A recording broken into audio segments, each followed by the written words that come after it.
Hello Spartans, welcome to our channel. இன்னைக்கு Tendulkar Anderson ட்ராஃபியோட third test முடிஞ்சிருக்கு. அவங்களோட பாயிண்ட்ஸ் ஷேர் பண்ணுறதுக்காக நம்ம சப்ஸ்கிரைபர் ராகுல் வந்திருக்காரு. ராகுல், welcome to our channel. Then Indian wall England supporter Bala நம்ம கூட இருக்காரு. Bala, share your thoughts on the third test. So it's a very heartbreaking for us, to be honest, for me personally, for ராகுல் also. சரியான test match. உங்களுக்கு தெரியும், 5 நாள் test match நடக்கிறதே இந்த காலத்துலாம் பெரிய விஷயம். ஸோ லாஸ்ட் 3 டெஸ்ட்டுமே 5வது நாளில் முடிஞ்சிருக்கு. So share your thoughts gentlemen. Share your தாட்ஸ்னா இட்ஸ் சிம்பிள். நான் ஃபர்ஸ்ட் டே சொன்னது தான். டே 1 நீங்கள் ரீவைண்ட் பண்ணி பார்த்தீங்கன்னா தெரியும். நீங்கள் அந்த 245 ஆர் 250 வந்து பஸ் பால்னால தான் வந்ததுன்னு சொல்லியிருந்தேன். ஸோ அதை அப்படியே கண்டினியூ பண்ணி செகண்ட் இன்னிங்ஸில் அவங்க அப்படி ஆடினால தான் 190. ஸோ 190 இந்த பேஸ் பால் வந்து பேட்டிங் பதில பவுலிங்ல ஆடிட்டீங்களா? 190 இஸ் வெரி டிஃபிகல்ட். 190 நீங்க எவ்வளவு கஷ்டப்பட்டு 20 ரன்ல தோத்தீங்கிறது உங்களுக்கு தெரியும். ஸோ அவங்க they know this is how the wicket is going to play. நீங்க கேட்டீங்க என்ன, நீங்க பேட்டிங் விக்கெட்லனா சேசிங் எடுக்கிறீங்க, இந்த மாதிரி விக்கெட்ல ஏன் பேட்டிங் ஆடுறீங்கன்னு கேட்டீங்கல்ல. ஸோ அதுக்கான ரீசன் இப்போ உங்களுக்கு தெரியும். ஏன் வந்து இங்கிலாந்து பேட்டிங் ஆடினாங்க இந்த விக்கெட்ல, ஏன் இந்தியாவை 4th இன்னிங்ஸ் ஆட வச்சாங்கிறது இப்போ அட்லீஸ்ட் புரிஞ்சுப்பீங்கன்னு நினைக்கிறேன். ஸோ இல்ல, ஆக்சுவலி பார்க்கும்போது 190, அதாவது நீங்க வந்து நீங்களும் ஆர்சிபி ஃபேன் ஒண்ணுன்னு ப்ரூவ் பண்ணிட்டீங்க. அதாவது அவங்களும் சொல்லி ஒரு வருஷம் கப் அடிச்சு பெருசா பேசிட்டாங்க. அதே மாதிரி நீங்களும் ஒவ்வொரு மேட்சும் வந்து இதனாலதான் பண்ணோம்னு ஜெயிச்சதுக்கு அப்புறமா வந்து நல்லா அனாலிசிஸ் கொடுக்குறீங்க. நான் ஆல்வேஸ் ஃபர்ஸ்ட் டெஸ்ட்லயும் சொல்லிட்டேன், செகண்ட் டெஸ்ட்லயும் சொல்லிட்டேன், வின் ஆர் லூஸ்லாம் எங்களுக்கு மேட்டர் கிடையாது. எங்களோட கேம் இதான் இருக்க போகுது. எங்களுக்கு டிராங்கிற மைண்ட் செட்டே கிடையாது. ஸோ அதனால தான் ஃபர்ஸ்ட் டெஸ்ட்லயும் வின் பண்ணாங்க, தேர்ட் டெஸ்ட்லயும் வின் பண்ணியிருக்காங்க. ராகுல், நான் உங்கள்கிட்ட சில கேள்வி கேட்கணும்னு நினைச்சேன். இப்போ இந்தியா இந்த டெஸ்ட் வரத்துக்கு முன்னாடி, சீரீஸ் வரத்துக்கு முன்னாடியே வந்து நிறைய ஹோம்லேயும் டெஸ்ட்டை தோத்துருந்தோம், தென் ஆஸ்திரேலியாவும் போய் தோத்துருந்தோம். ஸோ இது வரத்துக்கு முன்னாடி is it sign that we are coming on downfall in test series or எப்படி நினைக்கிறேன்? பிகாஸ் இன்னைக்கு விட்டுடுங்க, இன்னைக்கு பார்த்தீங்கன்னா to be honest it's our match. நீங்கள் நேற்றுக்குலேருந்தே தெரிஞ்சது 196 கண்டிப்பாக 4th இன்னிங்ஸில் ரொம்ப கஷ்டம், அதெல்லாம் நான் ஒத்துக்கிறோம். அதெல்லாம் எந்த டவுட்டுமே கிடையாது. 4th innings in Lord's always tough one. India ஜெயிச்சது எல்லாமே ஃபர்ஸ்ட் வந்து டிஃபெண்ட் பண்ணி தான் ஜெயிச்சிருக்காங்க. எதுவுமே இது பண்ணல. செகண்ட்ல 4th இன்னிங்ஸ் பேட்டிங் எதுவுமே பண்ணவே இல்லை. ஜெயிச்சது எல்லாமே வந்து முக்கால்வாசி வந்து we had the 3rd innings batting தான். ஸோ வந்து இப்போ பார்த்தீங்கன்னா வந்து வி ஹேட் த மேட்சஸ். நம்ம இந்த மேட்ச் வந்து it was in our table. அது எங்க வெளியே போச்சுன்னு நினைக்கிறீங்க? ஆக்சுவலி எங்க வெளியே போச்சுன்னா, சிம்பிளா ஒரு ஆன்சர் கொடுக்கணும்னா, பூம்ராவும் சிராஜும் ஃபுல் சீரீஸ்ல ஆடாத நம்பர் ஆஃப் பால்ஸ் இந்த ஒரு இன்னிங்ஸ்ல ஆடி முடிச்சிட்டாங்க. அதாவது இதை வந்து கொஞ்சம் சீக்கிரமாவே பண்ண ஆரம்பிச்சிருந்தாங்கன்னா போன இன்னிங்ஸ்ல ஒரு 20 ரன் தேத்திருக்கலாம். அண்ட் ஃபர்ஸ்ட் டெஸ்டும் யாருக்கு தெரியும், அந்த 100 ரன் கம்மியாய் it might have been a victory. So I think that's a positive to take out. But that was one major shortcoming which, like, you know, is a silver lining in this match. And I think that they should ஒரு என்ன particular point இந்த மேட்சஸ்ல வந்து இந்த மேட்ச்ல particular மேட்ச்ல வந்து India தான் வந்து செஷன் அதிகமாக ஜெயிச்சிருந்தாங்க when compared to England. Actually இந்த ஸ்டாட் பார்த்தீங்கன்னா தெரியும். கடைசி செஷன் மட்டும் நம்ம அட்லீஸ்ட் ஒரு விக்கெட்னால என்னால் ஃபுல்லாக அந்த செஷனை இங்கிலாந்து கொடுத்துட்டா, நம்மளும் இங்கிலாந்து ஒரே செஷன் ஷேர் பண்ணிட்டோம். மேபி அரௌண்ட் 7 to 7 ஷேர் பண்ணிட்டோம். ஒரு 6 வந்து உங்களுக்கு வந்து ட்ரா செஷன் 2 பேருமே. ஸோ இந்தியாவும் 7 ஜெயிச்சுதான், இங்கிலாந்து ஜெயிச்சிருந்தாங்க 7. பட் நம்ம நேத்திலேருந்தே மேட்ச் நம்ம கையில் இருந்த மாதிரி தான் இருந்துச்சு. நான் கூட பாலா டெக்ஸ்ட் பண்ண ரெடியா இருங்க, இன்னைக்கு வீடியோவில் வந்து இங்கிலாண்டை போட்டு தாக்கிடுறேன் அப்படி இப்படின்னு. பட் காலைல ஒரு 3:45 பார்க்கும்போது கருண் நாயர் விக்கெட்டாக இருக்கட்டும், அப்படியே பட்டு பண்ண எல்லா விக்கையும் ஊந்து வந்துட்டு இருந்துச்சு. என்ன நினைச்சு actually? Because it's a sign of over confidence. இல்லை எங்கே விட்டுருந்தோம் ஆக்சுவலி? இல்லை வந்து இங்கிலாந்து நிஜமாலே பவுலிங் நல்லா பண்ணியிருந்தாங்களா? It was definitely not overconfidence, but it was let's say inexperience is one definite point. Someone who could play an innings like KL Rahul, Jadeja, those kinds of innings, maybe if Pant or let's say Nitish Kumar Reddy could have played, it would have been the difference. But அதான் ஒரு match 2 match Jadeja ராகுல்னு சொன்னா okay, ஒவ்வொரு மேட்சும் அவங்க தான் அடிக்கணும்னா it is a lot on there. ஒரே ஒரு பிளேயர் சுத்தி தான் இந்த டீம் போயிட்டு இருக்கு. எனக்கு நீங்க சொன்ன மாதிரி கேஎல் ராகுல் மட்டும்தான் விளையாடுற மாதிரி இருக்கு. தென் ஜடேஜா. ஸோ ஜடேஜாலாம் வந்து டு பி ஆனஸ்ட் வந்து இந்த சீரீஸ் தான் லாஸ்ட் சீரீஸ் மாதிரியும், ஏன்னா அவங்களோட வந்து எல்லா பிளேஸ்மெண்ட் ரிட்டையர்ட் ஆயிட்டாங்க. ஸோ இதுதான் ஜடேஜா லாஸ்ட் சீரீஸ்ங்கிற மாதிரி எல்லாருமே பேசிட்டு இருந்தாங்க, கண்டிப்பா எக்ஸ்பர்ட்ஸ் எல்லாருமே. பட் எல்லாத்தையும் தவிடுபடி ஆக்கிட்டாரு ஜடேஜா. அந்த சாட்ஸ் ஆஃப் ஜடேஜா நீங்க இன்னைக்கு பண்ணது கண்டிப்பா ஹிஸ்டரியில கண்டிப்பா ஒரு கல்வெட்டில் எழுதி வச்சிருப்பாங்க. பேபி வந்து நம்ம பக்கம் ரிசல்ட் வந்துச்சுன்னா அதை கொண்டாடி இருப்பாங்க. பட் ரிசல்ட் வராதனால வந்து இந்த நாக் கண்டிப்பா it will go down in the wire of Indian cricket. அதுல வந்து எந்த மாற்றமும் கிடையாது. But this match was lost by India but not won by England. And yeah, to tell the thing, Jadeja is contributing a lot, but it is like, I mean, pona match pathona runs were just flowing up, idu theriyala that it was centered around one individual. But in the match, at bad times it does look like, it is centered around one individual. But yeah, but no credits taken away from Jadeja. So இங்கே இப்போ Bala, I'm coming to you. அப்புறம் வந்து நார்மலாக பார்த்தீங்கன்னா Chris ஸ்டோக்ஸோட அந்த delivery for Nitish Kumar Reddy, then ஸ்டோக்ஸோட Kalakkal 3 for.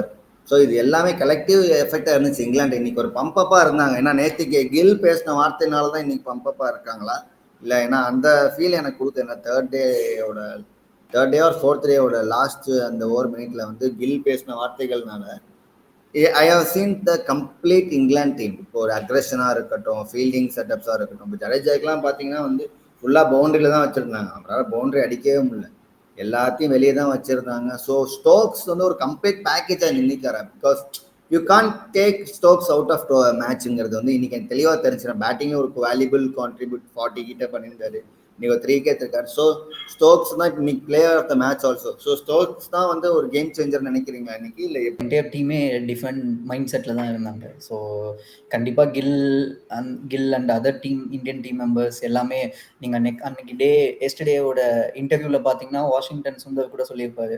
So கண்டிப்பாக இந்த match வந்து இந்தியா தான் வின் பண்ண போகுது அப்படிங்கிறத உடனே இங்கிலாந்து காமெண்டேட்டர் வந்து கேட்டிருப்பாரு, ஓ அப்படியா, எப்போ வின் பண்ணுவீங்கன்னு சொல்லுங்கள், அதுக்கு தகுந்த மாதிரி நாங்கள் பஸ்ஸஸ்லாம் புக் பண்ணோம் அப்படிங்கிற மாதிரி சர்க்காஸ்டிக்காக கேட்டாங்க. அதுக்கு கூட திரும்ப வாஷிங்டன் சுந்தர் வந்து திரும்ப ஐ திங்க் லஞ்ச்குள்ளேயே நாங்கள் முடிச்சிருவோம் அப்படிங்கிற மாதிரி நிறைய இன்டர்வியூ. ஸோ அது கிளியராக தெரியுது there is something going on between both the teams. ஓகேவா, ஏதோ ஒரு ஃபயர் கிரியேட் ஆயிருக்கு. அந்த ஃபயர் வந்து ஸ்டாக்ஸ் வந்து அணைச்சிருக்காருங்கிறத பார்க்குறப்ப கொஞ்சம் ஹாப்பியாக தான் இருக்கு. ஸோ கம்மிங் பேக் டு ராகுல், இப்போ பார்த்தீங்கன்னா நடந்த டேஸ் டெஸ்ட்ல வந்து இந்தியா அட்லீஸ்ட் 12 days ஒரு ஸ்டாட் படி சொல்லியிருந்தாங்கன்னா வந்து செஷன்ஸ் கவுண்ட்லாம் பண்ணியிருந்தா இந்தியா ஒரு 12 செஷன்ஸ் ஜெயிச்சிருப்பாங்க. ஐ மீன் 12 days ஜெயிச்சிருப்பாங்க. So but still you're trailing by 1-2. We are heading to Manchester. So பார்த்தீங்கன்னா லாஸ்ட் டெஸ்ட்ல வந்து ஆகாஷ் டிப் 10 for எடுத்திருந்தாரு, தென் சிராஜ் 5 for எடுத்திருந்தாரு செகண்ட் இன்னிங்ஸ்ல. இப்போ நீங்கள் பும்ரா ஆட் பண்ணி அவர் ஒரு ஃபர்ஸ்ட் இன்னிங்ஸ்ல 5 for எடுத்திருந்தாரு. ஐ கான்ட் ஃபீல் லைக் இப்போ பார்த்தீங்கன்னா நிறைய இண்டிவிஜுவல் பிரில்லியன்ஸ் இருக்கு இந்தியாவில். இப்போ பார்த்தீங்கன்னா வந்து ஒரு 100 வச்சிருக்காங்க கேஎல் ராகுல், தென் பும்ராவோட 5 for. நீங்க இவ்வளோ பண்ணியும் வந்து still you are in losing side. Like என்னவா இருக்கு? ஐ மீன் bowlingல I cannot say any setback. The bowlers have been brilliant. Again battingல top order partnershipனு once maybe out of the entire series, but otherwise Jaiswal has to still move on and he has to get a big score. That has been long due. Catch pudika arambichitaru, that is a good sign in the field, but he still has to score some runs. That is definitely there. And apart from that, yes, Karun Nair has been among runs but not among big runs. So definitely Sai வந்து ஒரே ஒரு மேட்ச்ல judge பண்ணி உட்கார வச்சது, it was a little harsh. Definitely இதுவே ஒரு மும்பை பிளேயரா இருந்திருந்தா 4 மேட்ச் ஆடி 8 டக் அடிச்சிருந்தாதான் பெஞ்ச்ல உட்கார வச்சிருப்பாங்க. So I mean it is a little harsh on Sai. And yeah, rest of the team has been kicking in. Pant has been scoring at an aggressive tone, and yes, everyone else have been among runs, like Nitish okay, he's just getting in. But Jaiswal, I think high time that he gets on to big innings. அவர் அடிக்கிறாரு, குவிக்கா ஒரு 20 runs வருது, தென் out ஆயிடுறாரு.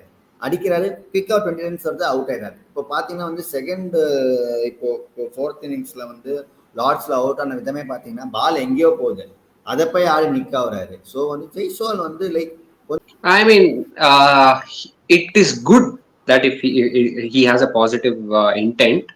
It is like, I mean, Duckett also plays a similar game.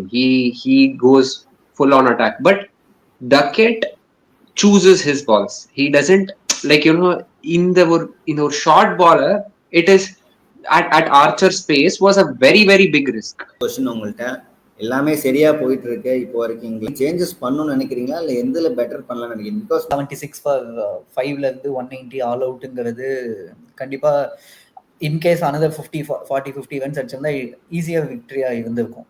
So இதே தான் அவங்க second டெஸ்ட்லையும் பண்ணாங்க. So நல்ல பொசிஷனில் இருந்துட்டு 5 விக்கெட்ஸ் வந்து ரொம்ப ரொம்ப ரொம்ப ஏர்லியாக ஒரு 10-15 ரன்ஸ் ஒரு 20 ரன்ஸில் கொடுத்தாங்க. ஸோ அது வந்து எப்படி அட்ரஸ் பண்ணுறதுங்கிறது கண்டிப்பாக திங்க் பண்ணிட்டு வரணும். ஃபோர்த் டெஸ்ட் ஹாரி ப்ரூக்கும் பார்த்தா ரொம்ப குவிக்காக 19 பால் 23, 20 பால் 25, அவ்வளோதான். அவரோட கேப்பபிலிட்டிக்கு வந்து it's a very lesser runs. So இன்னும் அதிகமாக அவங்களாம் ஸ்கோர் பண்ணணும். ஸோ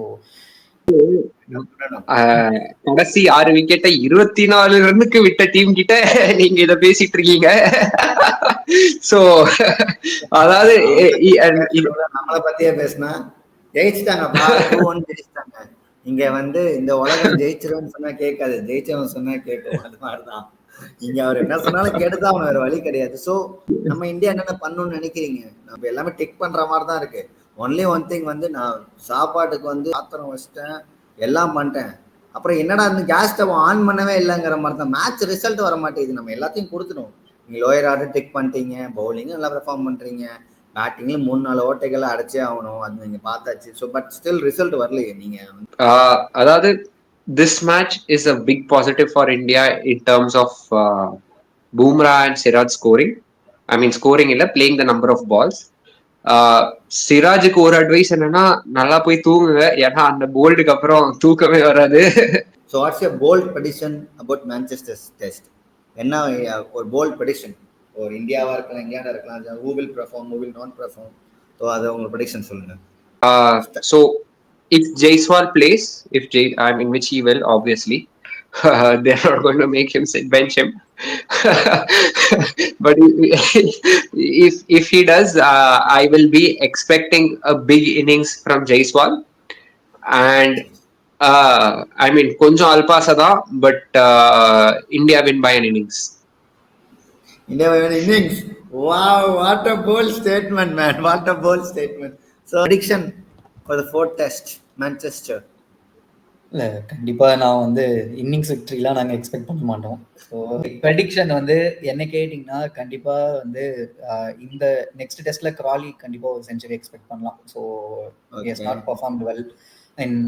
விட மாட்டோம், பார்த்தா டிஎஸ்பியை வச்சு முறைக்கி விடுவான் ஃபர்ஸ்ட் பால்ல இருந்து. So Crawley from this side and other சைடில் ஓக்ஸ் கிட்ட இருந்து ஒரு 5 எக்ஸ்பெக்ட் பண்ணலாம். ஸோ 2 பேருமே அண்டர் பர்ஃபார்மிங்காக இருக்காங்க த்ரூ அவுட் த சீசன்.